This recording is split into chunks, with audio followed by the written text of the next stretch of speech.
बांग्लादेश के दक्षिणी हिस्से में एक छोटा सा गांव था। सोनारगांव के पास बसा चंद्रपुर।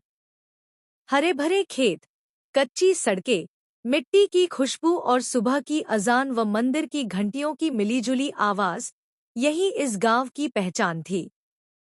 इसी गांव में रहता था रामू दास, एक साधारण सा आदमी जिसकी जिंदगी उतनी ही सादी थी जितनी उसकी झोपड़ी।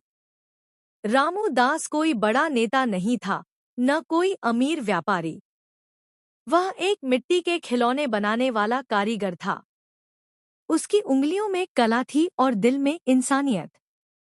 अध्याय 1। रामू का संसार। रामू दास हर सुबह सूरज निकलने से पहले उठ जाता। नदी के किनारे जाकर मिट्टी लाता, उसे साफ करता और फिर चाक पर बैठकर खिलौने बनाता।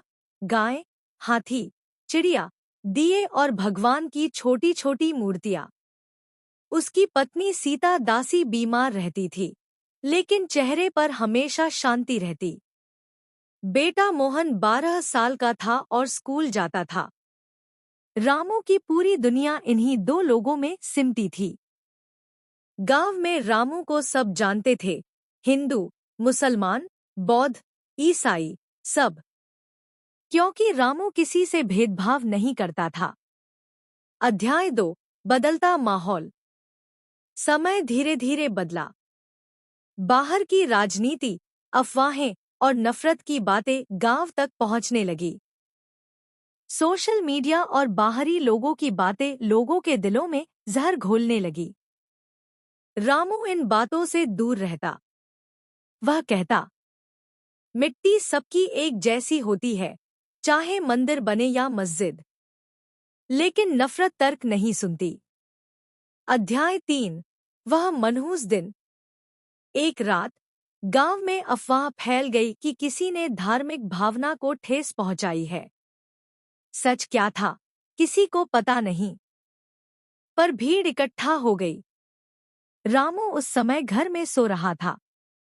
अचानक शोर, आग की लपटें और चीखें सुनाई दी। बाहर निकला तो देखा, कुछ घर जल रहे थे। उसका घर भी आग की चपेट में आ गया। सीता और मोहन डर से कांप रहे थे। रामू ने बस एक ही काम किया, पत्नी और बेटे को लेकर गांव के स्कूल की तरफ भागा, जहां लोग शरण ले रहे थे। अध्याय 4। टूटता सब कुछ। सुबह तक रामू का घर, उसकी कार्यशाला, उसके बनाए खिलौने, सब राख हो चुके थे। सीता सदमे में चली गई। मोहन की आंखों में डर बस गया। रामू ने पहली बार भगवान से सवाल किया, अगर इंसान इतना क्रूर है, तो इंसान क्यों बनाया? अध्याय 5। इंसानियत की किरण। इसी बीच गांव के एक बुजुर्ग मुसलमान, अब